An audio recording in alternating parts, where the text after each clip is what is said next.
hapon po. Kumusta po kayong lahat? Welcome to Cooking and Fishing with Lakay.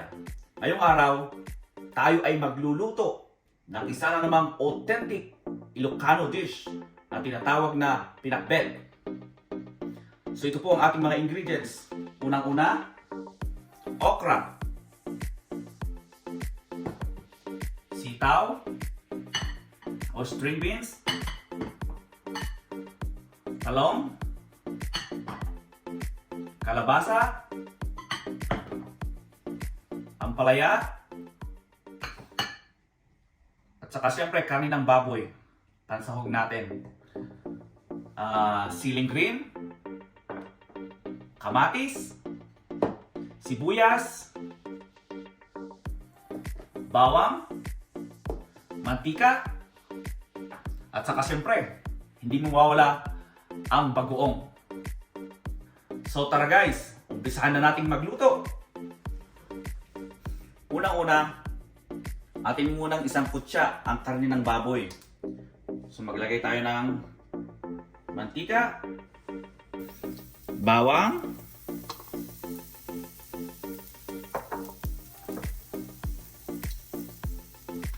at saka sibuyas. Haluin.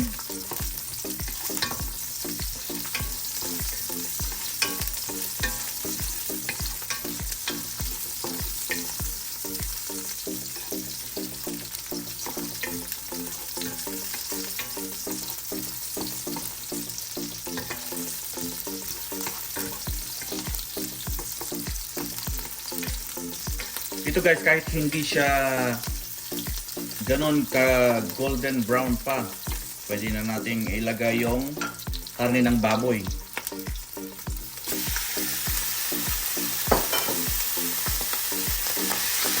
Ang dami sahog. Halo-haloin natin ganyan para masangkot siya. Wala kasi si cameraman ngayon, kaya solo tayo ngayon.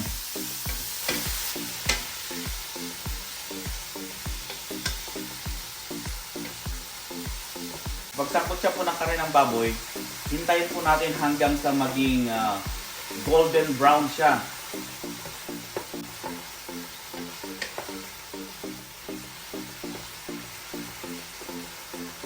Pasintabi nga po pala sa mga hindi kumakain ng karne ng baboy. May mga option naman po na katulad ng shrimp, pwedeng isahog, or kung gusto nyo, kahit wala na siyang sahog, kaya puro gulay lang, pwede naman po. Masarap pa rin po siya.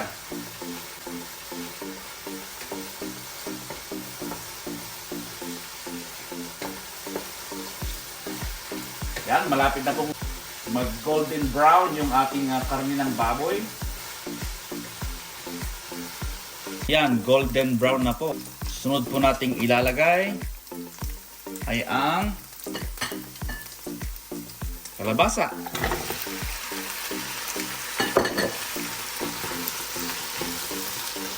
Kaya ko po inuna yung kalabasa guys, kasi mas matagal siyang maluto kumpara sa ibang gulay. So ang gawin natin dyan, half cook lang, and then doon ko na po ilalagay yung ibang gulay. Tapos takpan.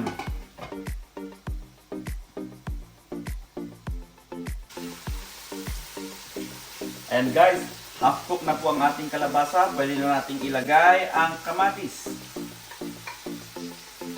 Yan. Haluin natin.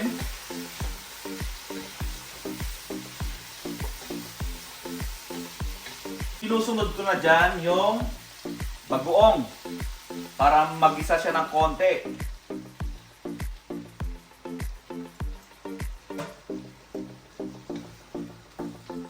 Haluin natin.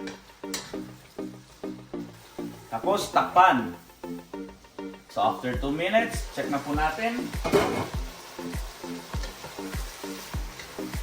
Ayan.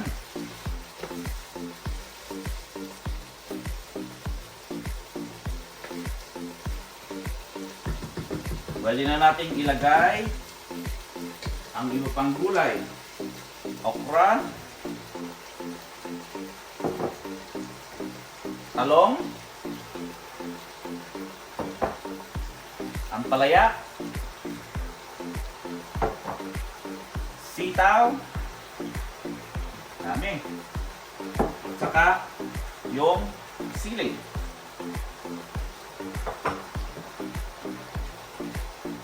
Saka natin i-mix.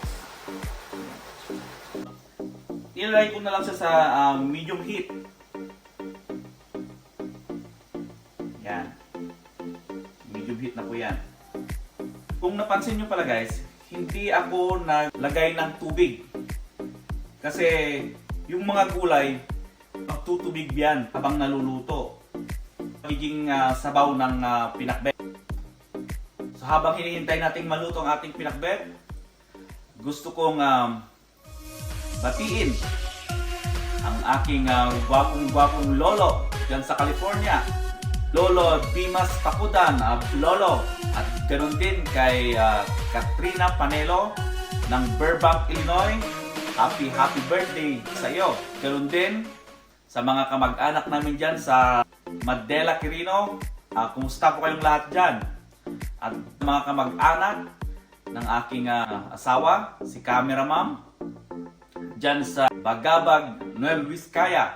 Kumusta po kayong lahat dyan? At gusto ko rin shout out si Doc Lito Lacadin. Kumusta po, Coach?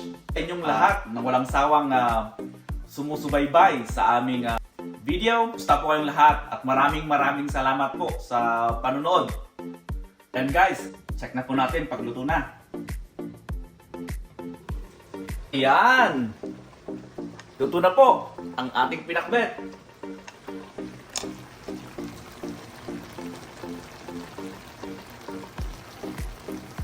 Ayan po, ang ganda po ng kulay.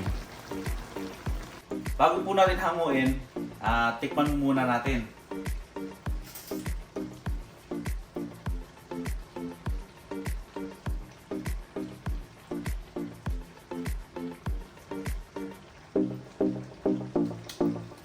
Woo! Sarap! Sigurado, matutuwa si Camera Ma'am dito.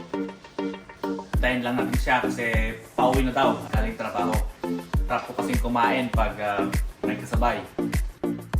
Siguro lang po, kadaling magluto ng pinakbet. Andiyan na daw si Camera Ma'am. Magkain na po tayo at makakain na. So ito na po ang ating pinakbet. Kain na po tayo. Kain na po tayo.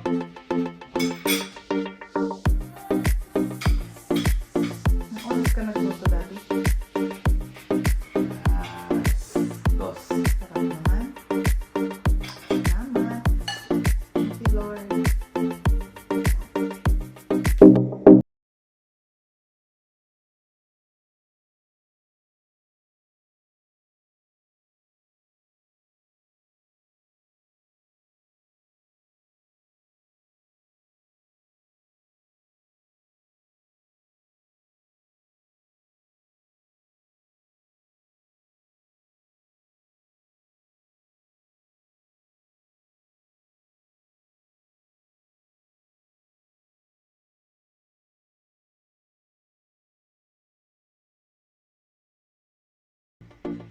Thank you, Lord. Thank you.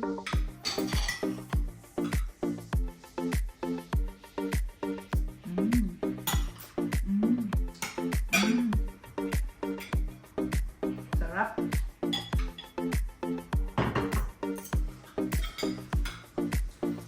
Tikman na po natin.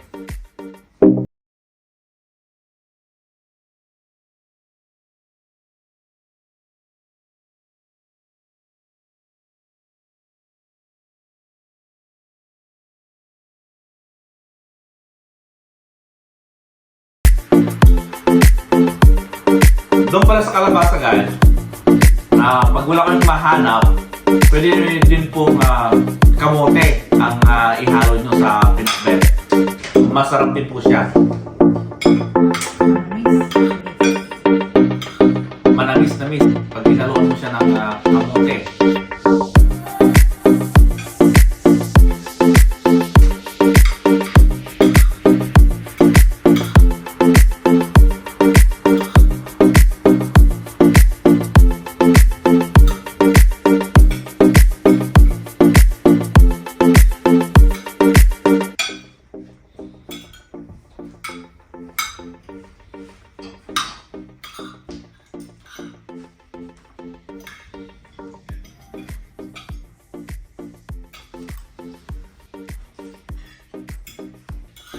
Kain po. Sarap.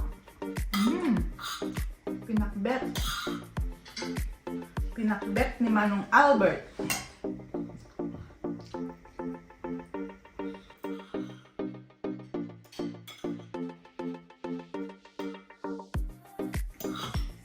Sarap, Daddy. Kanya. Ayan, tapos na po kami kumain. Salamat po sa panonood. Hanggang sa muli. Salamat po. God bless.